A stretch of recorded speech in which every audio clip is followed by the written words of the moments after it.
In these next few chapters of Enoch, we're going to read about why Father flooded the earth in the days of Noah.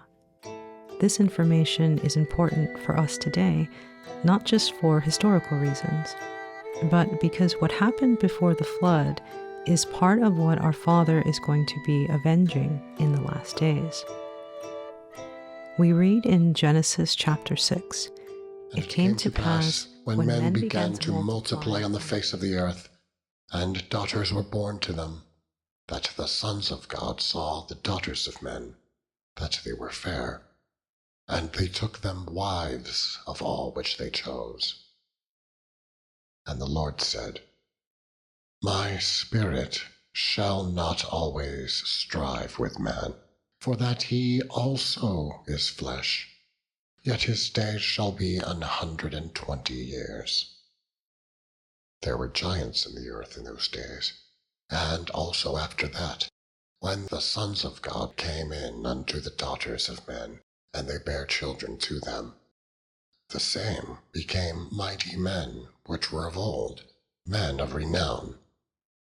And God saw that the wickedness of man was great in the earth, and that every imagination of the thoughts of his heart was only evil continually. And it repented the Lord that he had made man on the earth, and it grieved him at his heart. And the Lord said, I will destroy man, whom I have created, from the face of the earth, both man and beast, and the creeping thing, and the fowls of the air. For it repenteth me that I have made them. But Noah found grace in the eyes of the Lord. Those words which were recorded by Moses in the book of Genesis are the subject of the next few chapters of the Book of Enoch. And Enoch gives us more details on what exactly was going on in those days. Enoch Chapter 6, verse 1 says, And it came to pass, when the children of men had multiplied, that in those days were born unto them beautiful and comely daughters. And the angels, the children of the heaven, saw and lusted after them, and said to one another, Come, let us choose wives from among the children of men, and beget us children. And Semjaza, who was their leader, said unto them, I fear ye will not indeed agree to do this deed, and I alone shall have to pay the penalty of a great sin. So we can see here that what these angels were about to do is something that they knew was wrong. They called it a sin before they even did it. Verse 4, And they all answered him and said, Let us all swear an oath, and all bind ourselves by mutual imprecations, not to abandon this plan, but to do this thing. The word imprecation means curse. So these angels are getting together and swearing that either they're all going to join in on this great sin, or they will all be cursed if they don't do it. It's kind of twisted logic when you think about it, because the penalty of a great sin is going to be a curse from God. And they're deciding that if anyone decides not to join in on this cursed sin that they're about to do, then they will be cursed. Not a good place to be, with a curse if you do and a curse if you don't.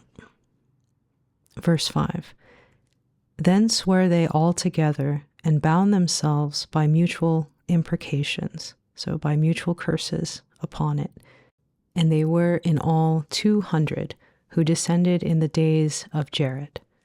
If you've seen our timeline, we have the birth of Jared as occurring in 3723 BC.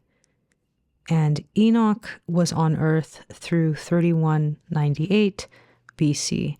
So the days of Jared that Enoch is talking about would have likely have been sometime after the birth of Jared, but before Enoch was taken to heaven. So sometime between 3723 BC and 3198.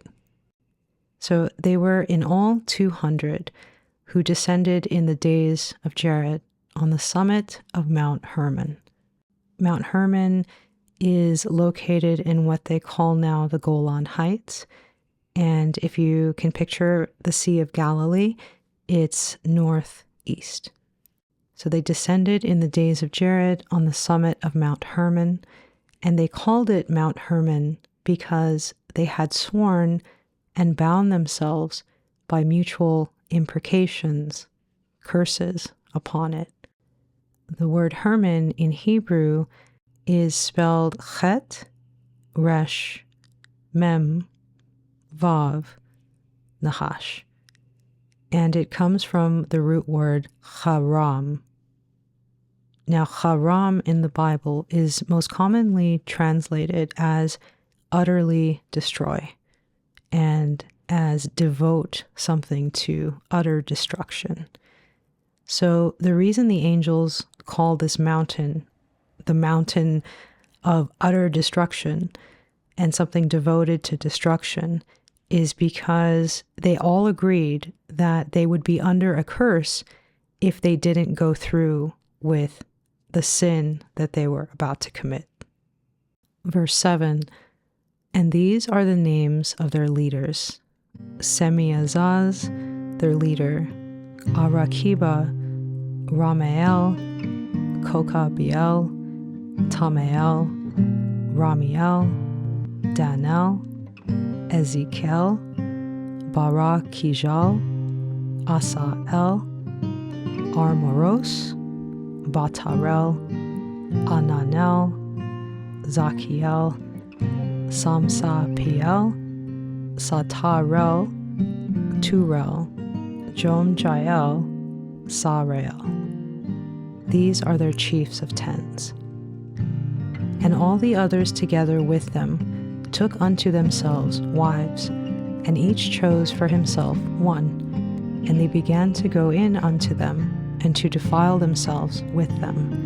And they taught them charms and enchantments, and the cutting of roots, and made them acquainted with plants. And they became pregnant, and they bare great giants, whose height was 3,000 ells. So here we see that the angels went through with their sinful deed. Against God's will, they went and they took wives for themselves. And they began to also teach them lawless knowledge, which we will get into very, very shortly. But let's pause for a second here, because this portion of verse 2, where it talks about the height of the children of the fallen angels and the women that they married, is a bit of a disputed verse.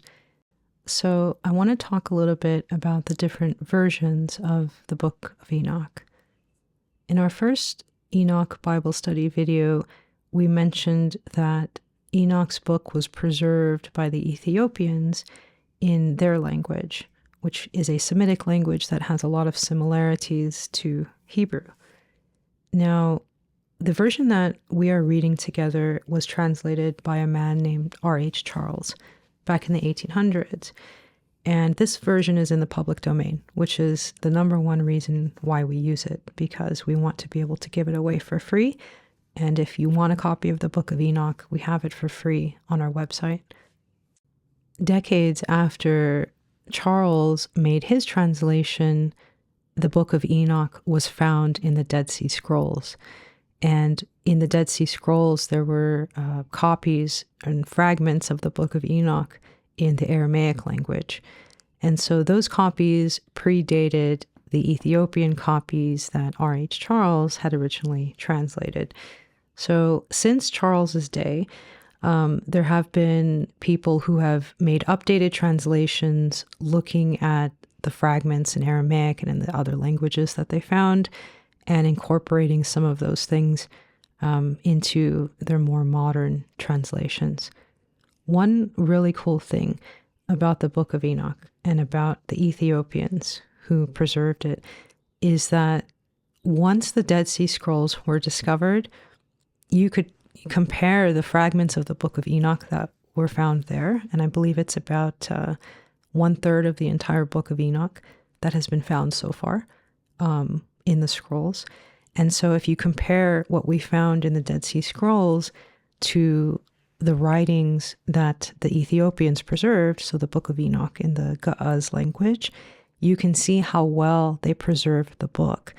Because even though those versions were hundreds and hundreds and hundreds of years apart, the content was basically the same.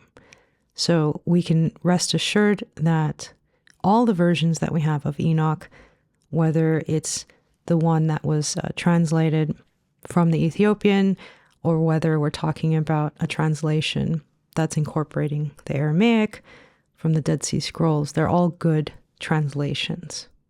So getting back to Enoch chapter 7, verse 2, which says, "And they became pregnant, and they bare great giants, whose height was 3,000 ells." That last part, whose height was 3,000 ells, is a matter of great dispute, because no one's really sure what an ell is as a unit of measure. And a lot of people have assumed that an ell is equal to a cubit.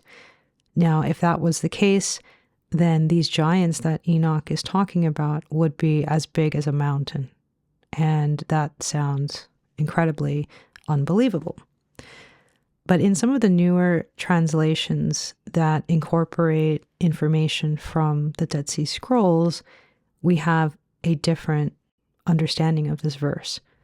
And so where in the version that we're reading, it says the height was 3,000 ells, in the newer translation, it says, "And to the giants were born Eliud." I do think that the Eliud translation is probably correct. And that's because we don't think here at Original Hebrew that the giants were anywhere near the size of mountains. We just don't think that they were that big. So we think what Enoch is saying here is that the angels, they married women and they had offspring who were giants. The word for giants in the Bible and in Enoch, that word is Nephilim. And so they created Nephilim. And then the generation that was born to the Nephilim was the Eliud. So the women became pregnant and they bare great giants, i.e. Nephilim, and to the Nephilim were born Eliud. Verse 3, "Who consumed all the acquisitions of men. And when men could no longer sustain them, the giants turned against them and devoured mankind." So here you've got giants eating man. Not good times on earth before the flood, but obviously Enoch was taken care of because he is righteous. And our Father always takes care of the righteous, no matter how bad it is on this earth. Verse 5, "And they began to sin against birds and beasts and reptiles and fish, and to devour one another's flesh and drink the blood. Then the earth laid accusation against the lawless ones." So not only were the Nephilim and the Eliud and whatever you want to call the subsequent generations of these illicit creatures, not only were they turning against mankind and actually eating mankind, they also, it says, sinned against animals. Now, that could mean a couple things. That could mean that they were violent against the animals, but I do see throughout the Bible that angels were made by God where they're able to change form. So sometimes angels will appear like a human, sometimes as a wind, sometimes as a flame of fire. Sometimes when the prophets wrote the Old Testament, they see angels with faces of animals. So I think that part of what Enoch is saying here is that the angels changed form into animal form, and just as they mated with women, they mated with animals.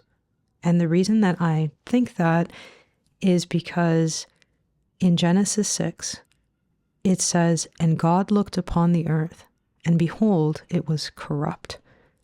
That word for corrupt is shachat, and it means ruined and destroyed. God looked upon the earth, and behold, it was ruined and destroyed, for all flesh had ruined and destroyed his way upon the earth.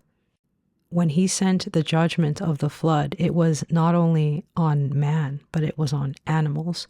He destroyed all flesh, including the animals, because all flesh, including the animals, was destroyed and ruined. Shahat. And I believe that this verse in the Book of Enoch is telling us why. The animals were ruined by these lawless angels. Chapter 8, verse 1. And Azazel taught men to make swords and knives and shields and breastplates, and made known to them the metals of the earth and the art of working them, and bracelets and ornaments, and the use of antimony, and the beautifying of the eyelids, and all kinds of costly stones, and all coloring tinctures. Now, Azazel has not been mentioned before in the Book of Enoch, and you will see later that this angel, Azazel, will be singled out by our Father, because it was through what he taught mankind that Father says the earth was destroyed. So if we were to put the teachings of Azazel into a simplified category, or a few categories, it would be war, money, and beauty. So through these three things, the whole earth was destroyed. In a few verses, you're going to see that all of these things that Azazel taught and that the other angels taught to mankind, these were all things that men were striving to learn. Man wanted to sin. He wanted to learn to make war so he could kill his fellow man, is the information that we get from Enoch. It's not like the angels came and forced sin upon man. It was in man's heart already. Verse 2, and there arose much godlessness, and they committed fornication, and they were led astray, and became corrupt in all their ways. Semjaza taught enchantments and root cuttings. Armoros, the resolving of enchantments. Barak-Hijal taught astrology. Kokabel, the constellations. Ezekiel, the knowledge of the clouds. Arachiel, the signs of the earth. Shamsiel, the signs of the sun. And Sariel, the course of the moon. And as men perished, they cried, and their cry went up to heaven. Later on in the Book of Enoch, in chapter 69, he tells us a few more things that the angels taught to mankind. And we actually went through this entire list and this whole topic in our video called Adam and the Nephilim. So if you're interested in this subject, you might want to take a look at that video. But we're going to go through the list here, and we'll talk about a couple specific things that the angels taught man. Enoch says the angels taught the blows of death, the weapons of death, the bitter and the sweet, and all the secrets of their wisdom, writing with ink and paper. Now, when we mentioned this in our Adam and the Nephilim video, we got a comment saying something along the lines of, well, what's wrong with writing? And that comment got a lot of thumbs up. So a lot of people agreed that, there's nothing bad with writing. So what was the problem with angels teaching men how to write? So we're going to look at, from chapter 69, what is written specifically about that teaching. And we'll talk about the problem with writing. In chapter 69, we read that because of writing, thereby many sinned from eternity to eternity and until this day. For men were not created for such a purpose, to give confirmation to their good faith with pen and ink. For men were created exactly like the angels, to the intent that they should continue pure and righteous, and death, which destroys everything, could not have taken hold of them. But through this their knowledge they are perishing. If you think about it, a lot of what mankind has written down over the centuries has been lies. And those lies have been passed down as if they were knowledge from God, to the point where today we have an entire generation, if not many generations, of people who don't believe in God. They don't believe that He created everything. They don't believe that the Bible was written by His prophets. And even Christians today don't believe that the books that Yeshua said were written by Moses were actually written by Moses. Lies like that are able to proceed and be taught to millions of people because of writing. So, Father, in His knowledge, His foreknowledge of everything, He uses writing, and He had His prophets write things down so that we also have the truth. But there's no question that the art of writing has indeed been used by mankind since back in the days of Jared for bad purposes and for unrighteous purposes. Let's keep going with the list of what the angels taught man. Wicked smitings of spirits and demons, the smitings of the embryo in the womb that it may pass away, meaning abortion, the smitings of the soul, the bites of the serpent, the smitings which befall through the noontide heat. And there's one other thing in chapter 69 that's a bit hard to translate, so we'll save it for when we get to that section of Enoch. So basically, the angels taught men many different ways to kill each other, to kill you in your spirit, in your soul, to detach you from our Father, and to physically kill you. They ruined His earth. They ruined mankind. Mankind was all in on this. They wanted this info. But the angels, they brought it down. So there's a great judgment that is going to befall all of these angels, which we will get to shortly. But a couple points before we get to the judgment part of it. Try to understand where Father was coming from back in these days. He had just built a house.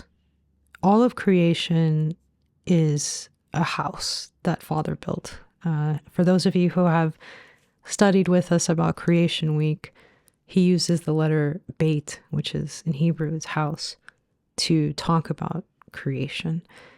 And so you picture all of creation as this beautiful house that Father built.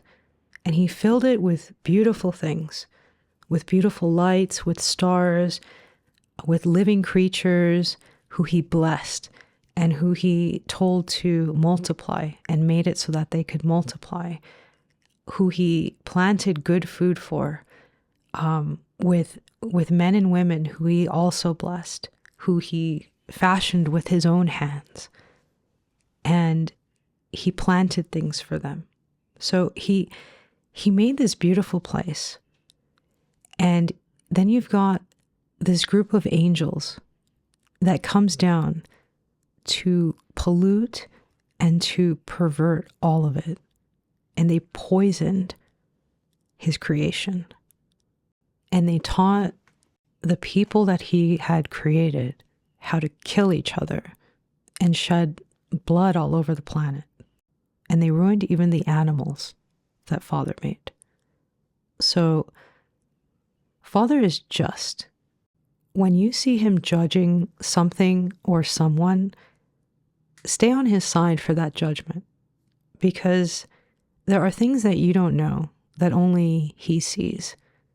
And we've got a great big judgment coming that we will all see at the end of days. And part of that judgment has to do with what happened back here, which we'll get to. But if you were to just read Genesis, you don't get the sense of everything horrible that was going on. But for those of you who are still listening, I'm glad, because by this, if you haven't heard these words before, by hearing Enoch, you get to see that your Father is just. And when he makes judgment, it's for a reason. They ruined his earth. And as bad as it was before the flood, so as bad as it was in the days of Noah, it's going to be worse in our days. He says, "For I know that violence must increase on the earth, and a great chastisement be executed on the earth." That great chastisement was the flood. "And all unrighteousness come to an end." So it came to an end at the flood. "Yea, it shall be cut off from its roots, and its whole structure be destroyed." And now he's going to talk about after the flood.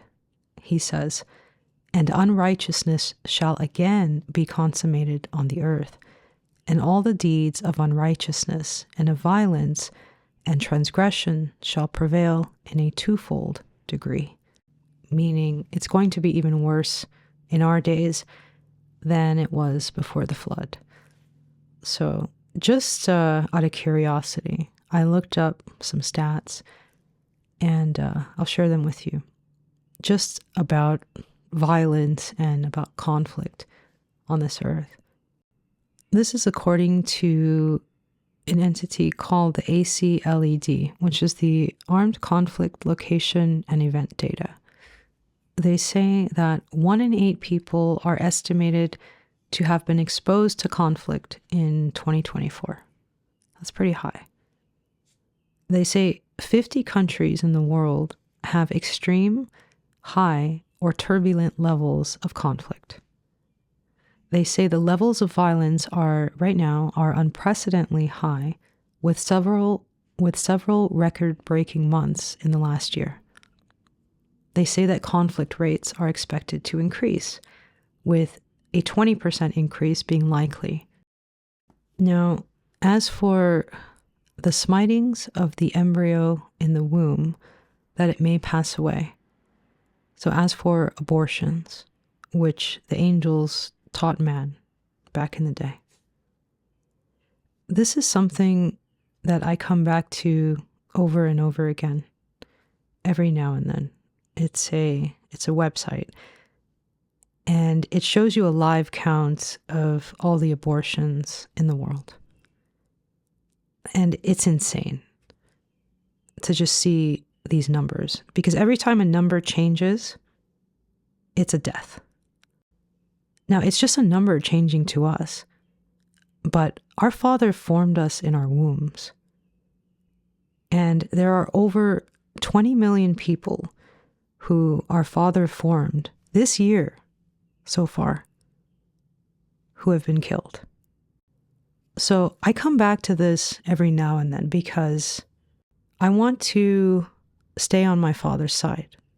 And I know that his judgment is coming.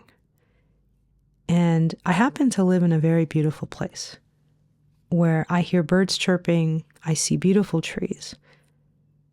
And I don't want to ever lose sight of the fact that his judgment is coming for all the blood that is in this land. And I want to stay on his side when he judges the world. And so looking at this is just one thing that helps me to stay on his side and to say, Maranatha and hallelujah, my Father, do what you got to do and stop all of this. Even if I'm having a beautiful day, cut off my beautiful day and do what you got to do. Now, if you are someone who has had an abortion, or if you've caused someone to have an abortion, or if you've done any transgression or any sin, and you've repented, and you're his kid now, You've repented, meaning you've turned from it. You don't do it anymore. And you're his kid now. The scriptures tell us that he has forgiven you, and he doesn't even remember what you did. So, just as a suggestion, stop reminding him of what you did. He doesn't remember it, so stop reminding him. Your transgressions are removed from you as far as the east is from the west. So be at peace. But I bring all of this up because his judgment is coming. And let's stay on his side and let's let him do what he has to do to bring an end to the unrighteousness, the violence, and the transgression. While all of this mayhem was happening on the earth before the flood, in large part because of the fallen angels, Father's good angels were seeing all of this happen. And Father's good angels are his eyes. That's why Enoch calls the angels watchers. They see things, and they report back to Father, and they do Father's will.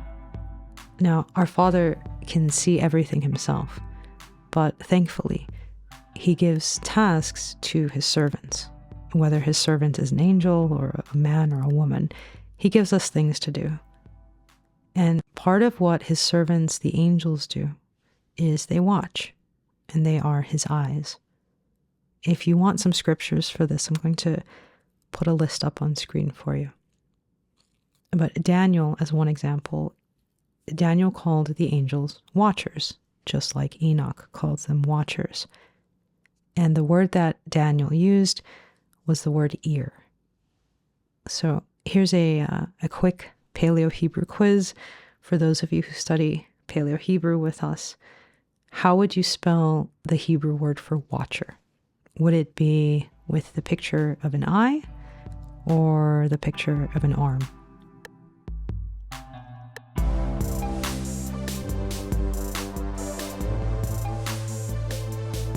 The answer is the picture of an eye. They see and they watch. They are the earim, the watchers. The word ear is from the same root as the Hebrew word ur, which means awake. And when you're awake, your eyes are open. So you can see here one example of how Hebrew is a very beautiful and very picturesque language that God himself made for us, knowing in advance that the angels would take the knowledge of writing, which is something that Father invented for his own books in heaven, and they brought it down and taught man. He knew that was going to happen. And so he created this language which helps us to better understand the good words that were written down by his prophets. So the angels, the watchers, are seeing all of this stuff going on and all this craziness before the flood. And we're going to read what their account is next time.